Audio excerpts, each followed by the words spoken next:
ਵੀ ਆਪਣੇ ਕੋਲ enough votes ਜਿਹੜੀਆਂ ਉਹ ਹੋ ਜਾਣਗੀਆਂ।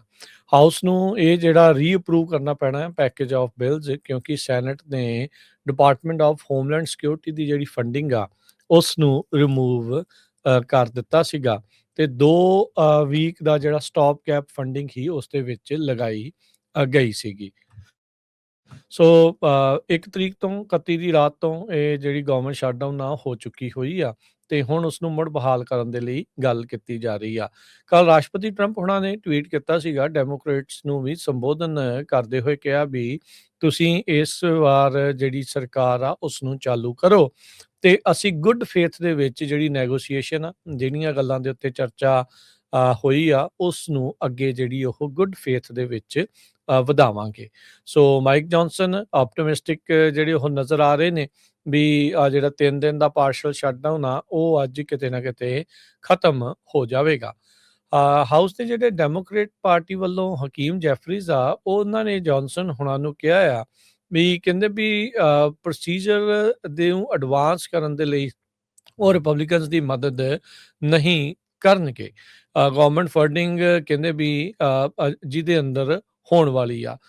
ਜੌਨਸਨ ਹੁਣੀ ਆਪਣੀ ਹੀ ਪਾਰਟੀ ਦੀ ਜਿਹੜੀ ਰੇਜ਼ਰ ਥਿਨ ਮੈਜੋਰਟੀ ਆ ਉਸ ਦੇ ਨਾਲ ਹੁਣ ਕੰਮ ਕਰ ਰਹੇ ਆ ਵੀ ਜੇ ਕੋਈ 1-2 ਜਿਹੜੇ ਰਿਪਬਲਿਕਨਸ ਇਹਨਾਂ ਦੇ ਉਲਟ ਜਾ ਰਹੇ ਆ ਵੀ ਉਹਨਾਂ ਨੂੰ ਆਪਣੇ ਖੇਮੇ ਦੇ ਵਿੱਚ ਰੱਖਿਆ ਜਾਵੇ ਤੇ ਪਾਰਟੀ ਲਾਈਨ ਦੇ ਉੱਤੇ ਜਿਹੜਾ ਉਹ ਮੈਜਰ ਜਿਹੜਾ ਉਹ ਪਾਸ ਹੋਵੇ।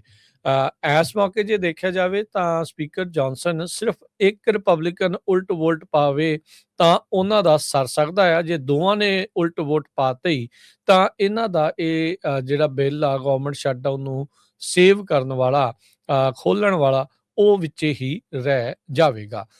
ਕੱਲ ਜਿਹੜੇ ਮਾਈਕ ਜੌਨਸਨ ਆ ਉਹਨਾਂ ਨੇ ਆਪਣੀ ਹੀ ਪਾਰਟੀ ਦੇ ਉਹਨਾਂ ਫੈਕਸ਼ਨਸ ਦੇ ਵਿੱਚ ਜਿਹੜੇ ਰਿਬੈਲ ਕਰ ਰਹੇ ਆ, ਜਿਹੜੇ ਉਲਟ ਚੱਲ ਰਹੇ ਆ ਪਾਰਟੀ ਦੇ ਉੱਤੇ ਇਸ ਸ਼ਟਡਾਊਨ ਨੂੰ ਖਤਮ ਕਰਨ ਦੇ ਉਲਟ ਧਰਨਾ ਲਈ ਬੈਠੇ ਇੱਕ ਹਿਸਾਬ ਦੇ ਨਾਲ, ਉਹਨਾਂ ਨਾਲ ਕਾਫੀ ਜ਼ਿਆਦਾ ਜਿਹੜੀ ਉਹ ਗੱਲਬਾਤ ਕੀਤੀ ਆ।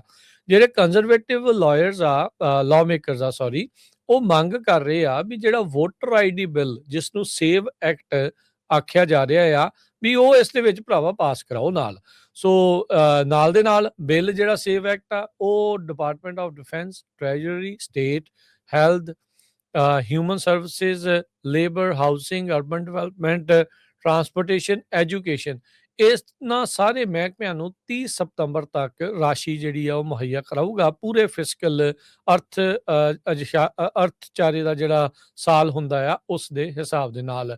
ਸੈਨੇਟ ਦੇ ਜਿਹੜੇ ਡੈਮੋਕ੍ਰੇਟਸ ਆ ਉਹਨਾਂ ਨੇ ਜਿਹੜੀ DHS ਦੀ ਜਿਹੜੀ ਫੰਡਿੰਗ ਆ ਉਸ ਨੂੰ ਸਟ੍ਰਿਪ ਡਾਊਨ ਕਰ ਦਿੱਤਾ ਸੀ ਤੇ 2 ਹਫ਼ਤੇ ਦੀ ਜਿਹੜੀ ਫੰਡਿੰਗ ਆ ਉਹ ਉਹਨਾਂ ਨੂੰ ਦਿੱਤੀ ਸੀਗੀ, ਉਹ ਪਾਸ ਹੋ ਕੇ ਹੁਣ ਦੁਬਾਰਾ ਹਾਊਸ ਦੇ ਵਿੱਚ ਪਹੁੰਚਿਆ ਹੋਇਆ ਹੈਗਾ ਆ। ਸੋ ਨੈਗੋਸ਼ੀਏਸ਼ਨਸ ਕਹਿੰਦੇ ਵੀ ਲਗਾਤਾਰ ਚੱਲ ਰਹੀਆਂ ਹੈਗੀਆਂ ਆ ਵੀ ਇਮੀਗ੍ਰੇਸ਼ਨ ਐਨਫੋਰਸਮੈਂਟ ਜੋ ਇਸ ਬਿੱਲ ਦੇ ਵਿੱਚ ਹੈਗੀ ਆ ਵੀ ਉਹਦੀਆਂ ਗਾਰਡ ਰੇਲਸ ਕਿੱਦਾਂ ਹੋਣ, ਵੀ ਕਿੱਥੋਂ ਤੱਕ ਜਿਹੜੇ ਇਮੀਗ੍ਰੇਸ਼ਨ ਐਨਫੋਰਸਮੈਂਟ ਕਰਦੇ ਜਿਹੜੇ ਫੈਡਰਲ ਏਜੰਟਸ ਨੇ ਵੀ ਉਹ ਕਿੱਥੋਂ ਤੱਕ ਆਪਣੀ ਕਾਰਵਾਈ ਨੂੰ ਜਿਹੜੀ ਉਹ ਅੱਗੇ ਵਧਾ ਸਕਦੇ ਆ ਤਾਂ ਜੋ DHS ਨੂੰ ਫੰਡਿੰਗ ਕੀਤੀ ਜਾ ਸਕੇ। ਸੋ ਡੈਮੋਕ੍ਰੇਟਾਂ ਨੇ ਕਈ ਤਰੀਕੇ ਦੀਆਂ ਮੰਗਾਂ ਉਸ ਦੇ ਵਿੱਚ ਕੀਤੀਆਂ ਆ।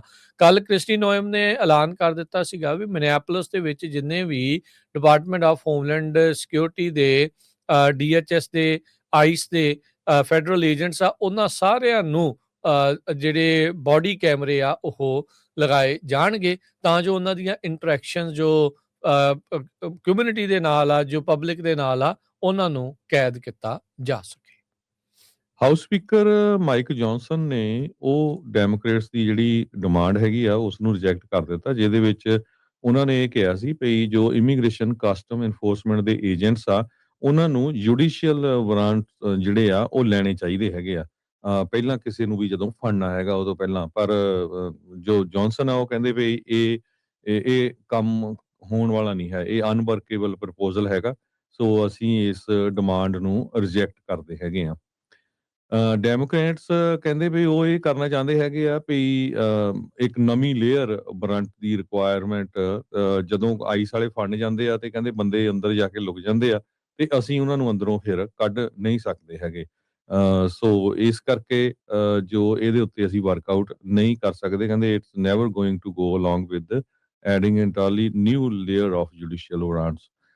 ਸੋ ਇਹ ਅਨਇੰਪਲੀਮੈਂਟੇਬਲ ਹੈਗਾ ਪਰ ਦੇਖੋ ਹੁਣ ਵੋਟ ਕਿੱਥੇ ਹੁੰਦੀ ਆ, ਜਿਸ ਤਰ੍ਹਾਂ ਤੁਹਾਨੂੰ ਦੱਸਿਆ ਹੀ ਆ ਵੀ ਰਿਪਬਲਿਕਨ ਕਹਿੰਦੇ ਆ ਵੀ ਅਸੀਂ ਹੋਲਡ ਅਪ ਨਹੀਂ ਕਰਾਂਗੇ ਫੰਡਿੰਗ ਪੈਕੇਜ, ਪਰ ਕੰਸਰਨ ਜ਼ਰੂਰ ਹੈਗੇ ਆ ਡੀਐਚਐਸ ਨੂੰ ਲੈ ਕੇ। ਜੀਓਪੀ ਰਿਪਰੈਜ਼ੈਂਟੇਟਿਵ ਐਰਿਕ ਬਰਲਿਨਸਨ ਜੋ ਹੈਗੇ ਆ ਹਾਊਸ ਫਰੀडम ਕਾਕਸ ਦੇ, ਉਹਨਾਂ ਨੇ ਕਿਹਾ ਵੀ ਮੈਂ ਤਾਂ ਇਸ ਬਿੱਲ ਦੇ ਉਲਟ ਵੋਟ ਪਾਊਂਗਾ।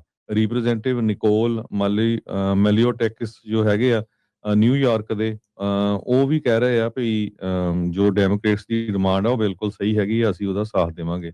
ਸੋ ਕਾਫੀ ਜਿਹੜੀ ਕ੍ਰਿਟੀਕਲ ਪੋਜੀਸ਼ਨ ਹੈਗੀ ਆ ਇਸ ਟਾਈਮ ਦੇ ਉੱਤੇ, ਕਿਸ ਤਰ੍ਹਾਂ ਜੋ ਵੋਟ ਆ ਉਹ ਇਸ ਇਸ਼ੂ ਤੇ ਪਊਗੀ। ਫਿਰ ਜਿੱਦਾਂ ਹੀ ਅਪਡੇਟ ਹੁੰਦੀ ਆ ਆਪਾਂ ਤੁਹਾਡੇ ਨਾਲ ਜ਼ਰੂਰ ਅਪਡੇਟ ਇਹਦੇ ਬਾਰੇ ਕਰ ਦੇਵਾਂਗੇ। ਜੀਓਪੀ ਦੇ ਮੈਂਬਰਸ ਦਾ ਲਾਇਲਟੀ ਟੈਸਟ ਤੇ ਡੈਮੋਕ੍ਰੇਟਸ ਦੇ ਜਿਹੜੇ ਡਾਇਲਮਾ ਆ, ਜੋ ਇਸ ਟਾਈਮ ਉਹ ਸ਼ਸ਼ੋਪੰਚ ਆ, ਉਹ ਇਹਨਾਂ ਇਸ ਜਿਹੜੀਆਂ ਵੋਟ ਦੇ ਵਿੱਚ ਕਿਤੇ ਨਾ ਕਿਤੇ ਨਤਾਰਾ ਜਿਹੜਾ ਹੋ ਸਕਦਾ ਵੀ ਕਿਹੜੇ ਪਾਸੇ ਵੱਲ ਨੂੰ ਜਿਹੜੀ ਪੋਲਿਟਿਕਸ ਆ ਉਹ ਵੱਧ ਰਹੀ ਆ। ਸੋ ਜਿੱਦਾਂ ਆਪਾਂ ਦੱਸਿਆ ਵੀ ਹਾਊਸ ਦੇ ਵਿੱਚ ਜੀਓਪੀ ਦੀ ਬਹੁਤ ਹੀ ਰੇਜ਼ਰ ਥਿਨ, ਬਹੁਤ ਹੀ ਬਰੀਕ ਜੀ ਜਿਹੜੀ ਉਹ ਮੈਜੋਰਟੀ ਹੈਗੀ ਆ, ਤੇ ਜੌਨਸਨ ਹੁਣਾਂ ਦਾ ਪੂਰਾ ਜ਼ੋਰ ਜਿਹੜਾ ਇਸ ਦੇ ਵਿੱਚ ਲੱਗੂਗਾ, ਵਿਪ ਕਰ ਸਕਣਗੇ ਸਾਰਿਆਂ ਦੇ ਸਾਰਿਆਂ ਨੂੰ। ਇਹ ਹੁਣ ਵੱਡੀ ਜਿਹੜੀ ਇੱਕ ਕੋਸ਼ਿਸ਼ ਜਿਹੜੀ ਉਹ ਰਵੇਗੀ। ਜਿਹੜੇ ਕੁਛ ਤੇ ਜੀਓਪੀ ਮੈਂਬਰ ਇਸ ਦੇ ਵਿੱਚ ਹੋਰ ਸਖਤੀ ਨੂੰ ਲੈ ਕੇ ਜਿਹੜੇ ਹਰਜੋਤ ਸਿੰਘ ਜੀ, ਉਹ ਇਸ ਲਈ ਇਸ ਦੇ ਉਲਟ ਵੋਟ ਜਿਹੜੀ ਉਹ ਪਾ ਰਹੇ ਨੇ ਵੀ ਨਹੀਂ, ਇਹਦੇ ਵਿੱਚ ਸੇਵ ਐਕਟ ਤੇ ਹੋਰ ਜਿਹੜੀਆਂ ਸਾਰੀਆਂ ਚੀਜ਼ਾਂ ਆ ਉਹ ਐਡ ਕੀਤੀਆਂ ਜਾਣ। ਵੋਟਰ ਆਈਡੀ ਨੂੰ ਇਹਦੇ ਨਾਲ ਜਿਹੜਾ ਉਹ ਫੰਡਿੰਗ ਦੇ ਵਿੱਚ ਜਿਹੜਾ ਉਹ ਜੋੜਨ ਦੀ ਕੋਸ਼ਿਸ਼ ਜਿਹੜੀ ਉਹ ਕੀਤੀ ਜਿਹੜੀ ਉਹ ਜਾ ਰਹੀ ਆ। ਸੋ ਇਹ ਕਾਫੀ ਜਿਹੜਾ ਹਰਜੋਤ ਸਿੰਘ ਜੀ ਪੇਚੀਦਾ ਮਸਲਾ ਜਿਹੜਾ ਓਵਰਆਲ ਬਣ ਜਾਣਾ ਆ। ਸੋ ਪਰ ਇਹ ਆ ਵੀ ਗਵਰਨਮੈਂਟ ਸ਼ਟਡਾਊਨ ਦਾ ਡਾਂਸ ਇੱਕ ਵਾਰੀ ਫਿਰ ਸ਼ੁਰੂ ਹੋ ਚੁੱਕਾ। ਅਜੇ ਪਿਛਲੇ ਸਾਲ ਹੀ ਇਹ ਜਿਹੜਾ ਡਾਂਸ ਕਰਕੇ ਹਟੇ ਆ, ਜਿੱਦਾਂ ਜੈਫਰੀ ਐਪਸਟੀਨ ਦੀਆਂ ਫਾਈਲਸ ਦੇ ਵਿੱਚ ਮੋਦੀ ਬਾਰੇ ਦੱਸਿਆ ਸੀਗਾ ਵੀ ਉਹਨੇ ਵੀ ਡਾਂਸ ਕੀਤਾ ਸੀ।